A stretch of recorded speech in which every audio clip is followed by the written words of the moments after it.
hating, I'm ballin'. They belly aching, they starving.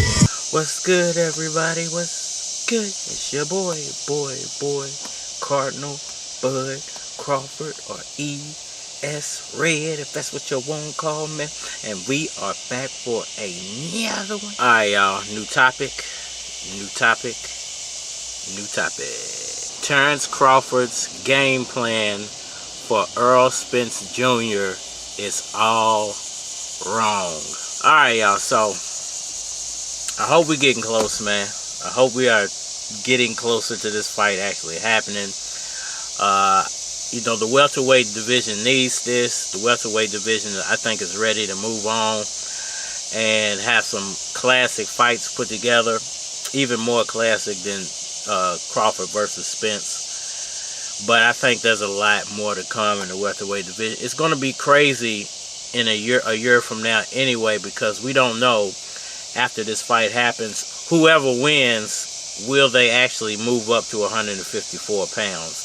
You know, so the welterweight division could look totally different a year, 2 years from now. Let's say we get this fight, they fight once, and then they have a rematch.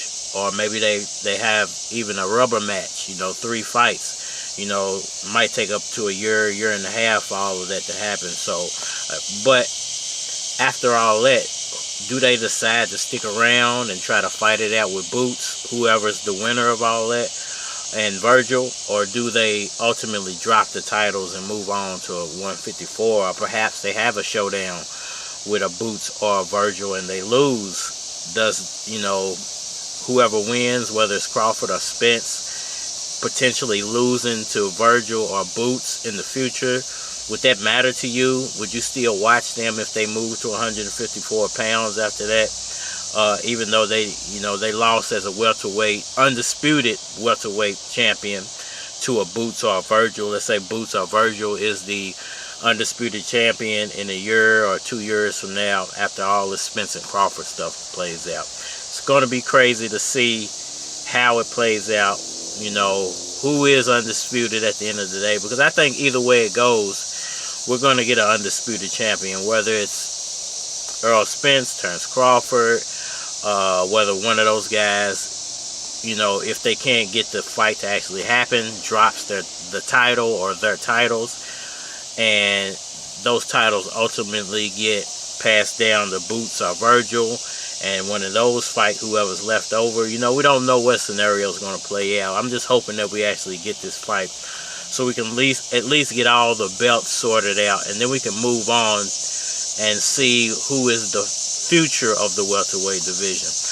But when it comes to game plans, we've been hearing a lot about Terence Crawford bulking up, putting on size to get ready for Errol Spence Jr. Is that a good or a bad game plan?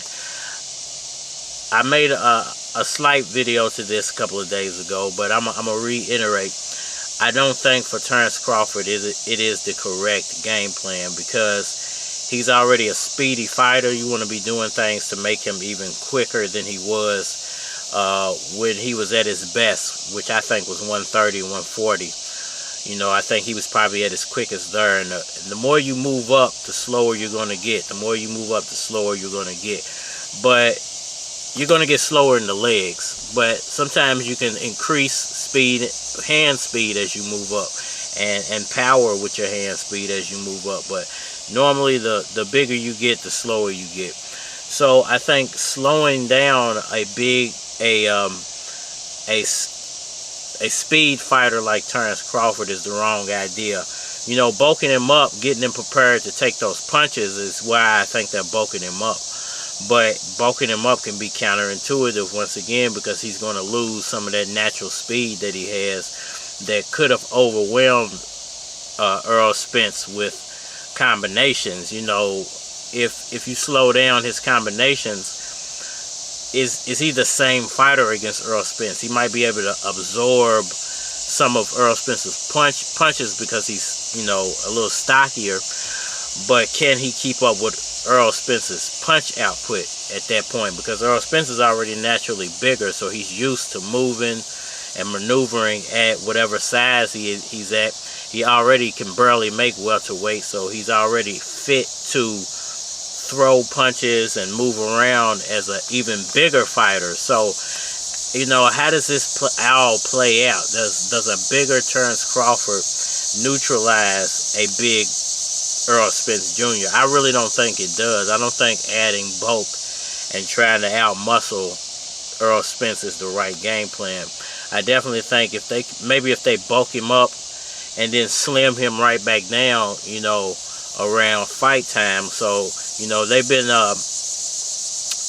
already been training for at least the past 2 months. They've been intensely training for whatever comes in the future. But perhaps his game plan is, okay, I'm gonna bulk up until we get the fight officially announced, and then when we go into official weight, into official training for the fight, I'll cut weight. I'll cut the weight, be more shredded and more quick, more maneuverable by the time fight time actually comes around. So I'm hoping that's his game plan, and it's not to try to carry that extra weight into fight time, because I do see that being very, very counterintuitive, and Errol Spence seriously taking advantage of a slower Terence Crawford. Now, does extra weight give him extra power? It depends on where you put that weight at. From what I've seen in the pictures, it's all up here. Is he turning that weight into real muscle, or is that just with weight that he's retaining from water that's making him look blown up, but he's not actually that muscular underneath? You know, it's just water weight that he's carrying. You know, that could be possible too. He might have decided to overhydrate during the summertime months because it has been really hot, and trying to keep from dehydrating himself into the fight, because you can't go into the fights weight drained, especially, and that's another concern. If he's putting all this weight on and then he plans on dropping it once the fight happens, you have the problem of perhaps being weight drained once you hit the fight, where you went up to, you know, 156, 160 pounds, and then you drop that 10 pounds at fight time, or 13 pounds to get back to 147, and now you're weight drained because of it, and you're not maneuvering, your faculties aren't all there because your body's used to having that extra weight and all those extra calories, and it's craving all of that stuff, but you drop the weight way too fast. So he's playing a very dangerous game, trying to put all this extra weight on before the fight. But I think it could be smart, and it could work for him if he cuts it at the right time. I hope his strength and conditioning coach is very good, because he's going to let him know when it's the perfect time to start cutting that weight off and getting ready to slim down, trim down for the Errol Spence Jr. fight. I think that's it for now. Yeah, I'm done rambling. It's your boy, Cardinal Bud Crawford, or ES Red, if that's what you want to call, man. Holler at me on all social media platforms, Facebook, Instagram, YouTube, but you're more than likely to get a response on the two, so holler at me over there if you want a response. Yeah, I think I'm out of here. And we are out of here. Walking through fields with blocks on our hips, just catching the vibe.